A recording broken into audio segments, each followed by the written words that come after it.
Of the Christian Science Monitor. Operation Desert Storm, Day 21. Cut diplomatic relations with many of the coalition members, including the United States. President Bush calls the Gulf War a just war. Saddam Hussein calls it a jihad or a holy war. He's tried to rally all Muslims in the fight against the Allied forces. There are 900 million Muslims in the world, roughly a fourth of the world's population. They're coming up on two important events in the Islamic faith, the month-long observance of Ramadan in March and the pilgrimage of Hajj in June. Though history has shown that the advent of holy days doesn't bring a halt to war, some world leaders have publicly called for a resolution to the Gulf War before Ramadan. Monitor correspondent Dolores Handy Brown has our story.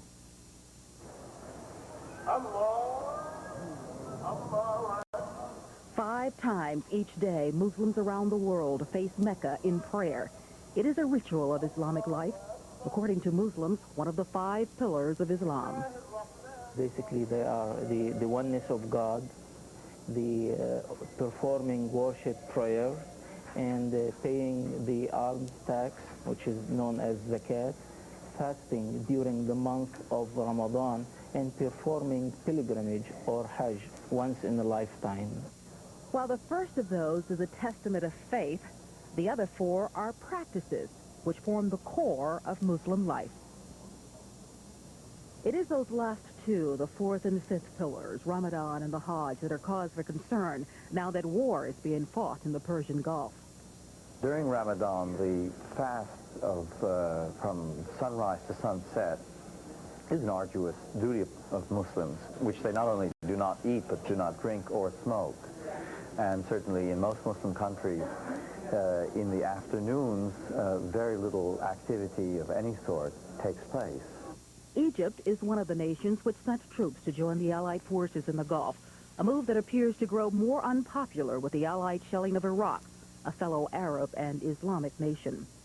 Perhaps that's why Egyptian President Hosni Mubarak has cautioned the United States that the Gulf War ought to be over by the start of Ramadan, which begins March 17th. I think we should remember that the Iraqis won a significant battle in Fal Peninsula during the Ramadan fast against the Iranians, both of the Muslim nations. What the Israelis call the Yom Kippur War was during Ramadan. The Egyptians launched their famous crossing of the canal. Many believe that Hussein has attempted to use the Islamic faith as something of a weapon by calling this war a jihad, or holy war, against the United States and its allies. On the other hand, the leading religious authority in Saudi Arabia has called it a holy war against Iraq. We should remember that Muslims are not very different from us in the Western tradition. People use religious symbols when it's convenient to them. Sometimes these symbols have resonance and work, and sometimes they don't. A number of Islamic scholars and clerics have said that Saddam Hussein's armies are not conducting a jihad. That the war is not a religious war. It's based on political. It's conflict based on political. It's not based on religion. Another one of the Allied nations fighting in the Gulf has questioned the continuation of fighting during the 5th pillar of Islam, the Hajj. Italy's Prime Minister Andreotti says the Gulf crisis must be resolved before the pilgrimage to the holy cities of Mecca and Medina in Saudi Arabia in the last 2 weeks of June. When it comes to the issue of pan-Arabism, many see the very fact that the Gulf War pits Arabs against Arabs as evidence that pan-Arabism has not developed as a unifying force. Nevertheless, even those Muslims and Arabs who condemn Saddam Hussein find it hard to support the Allied bombing of Iraq. This is Dolores Handy Brown reporting. And joining me now is Professor Farouk El-Baz from Boston University, and also joining me is Kurt Beatty, and he is an associate professor of political science at Simmons College. Let me ask you, first of all, Kurt, about the call to end this war, or at least cease during the month of Ramadan. It doesn't seem that in the past, anyway, as we just saw in the report, that that is all that vital to Saddam Hussein. He carried on during those months in the Iran-Iraq war. I think it probably is rather unlikely to happen.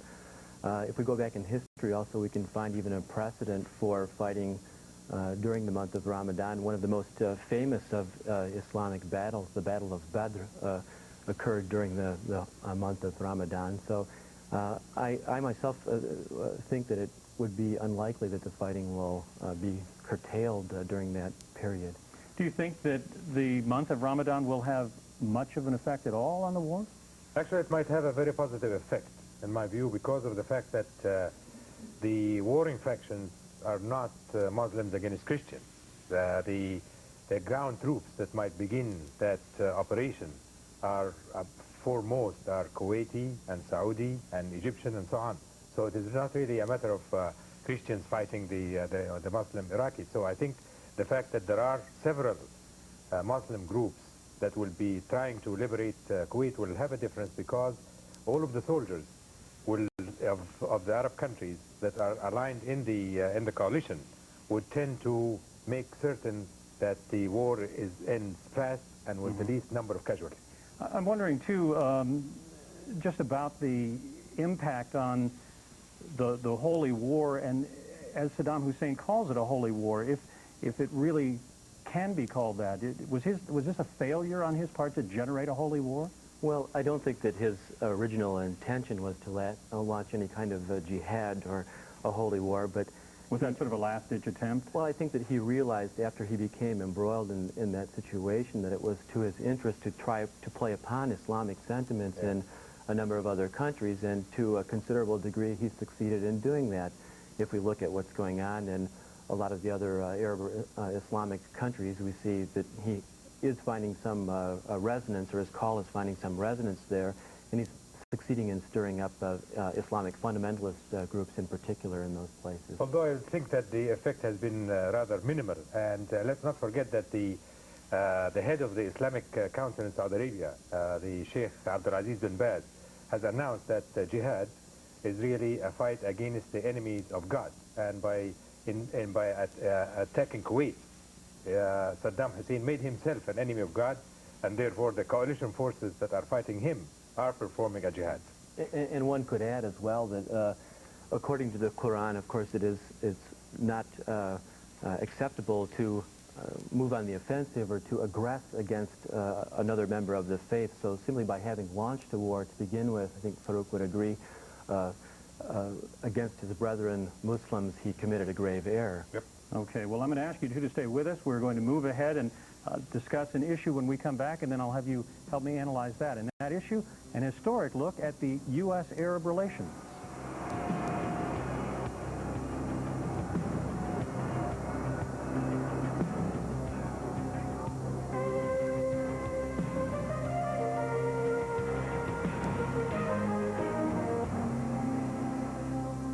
For virtually every president since World War II, the Middle East has been a cornerstone of U.S. foreign policy.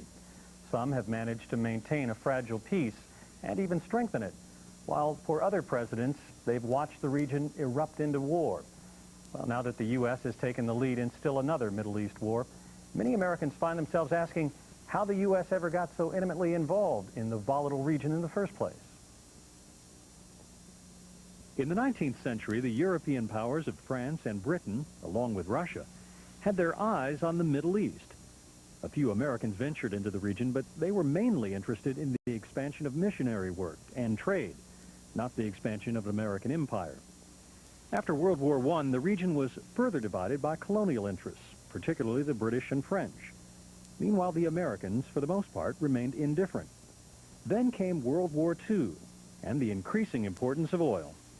After British withdrawal at the end of World War II, and especially after 1956, when by then the United States was worried about Cold War, that the Americans came in, stepped in, took the place of the British, and began to see the Middle East, some of the countries of the Middle East, as a buffer zone, as a defensive alliance against the Cold War, against the communist expansion.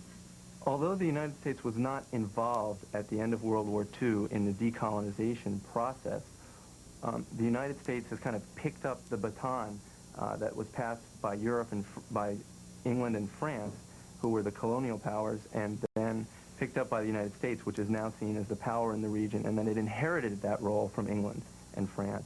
So it's kind of seen as the perpetrator of what the people in the region see as these grievances.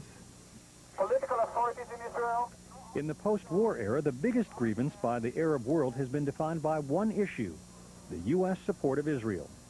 The Arab world sees the U.S.-led intervention in Kuwait as an example of what it considers an uneven policy regarding the occupation of territory in the region. For the people in the Middle East, the Palestine question is at the core of the emotional relationship between the United States and the Middle East. The Arab world sees the U.S. giving Israel $11 million a day, more than it gives any other country. And Israel, over there in the Mediterranean, we've got an occupation of the West Bank, Gaza, the Golan Heights, southern Lebanon. The United States has supported Israel in these actions. The Arab world has a little bit of a difficulty trying to come to terms with why is the United States all of a sudden upset over on the Gulf when we've got an occupation over there. A continuing cause of resentment among the people of the Middle East: America's interest in the region's oil. Many Arabs and others believe it was an underlying reason for America's decision to go to war. On the one hand, the Arabs are very realistic people. They're very pragmatic people. And they understand that it's normal to get involved when you have more interest at stake. But on the other hand, the degree of open admission that oil has a lot to do with it, I think has hurt. Despite the outbreak of war, or perhaps because of it, some experts feel a somewhat more positive relationship between the Arab world and the West may evolve. The fact that it tried to come in to help a Kuwaiti Arab country could be perceived also as another effort to rectify the image of the United States.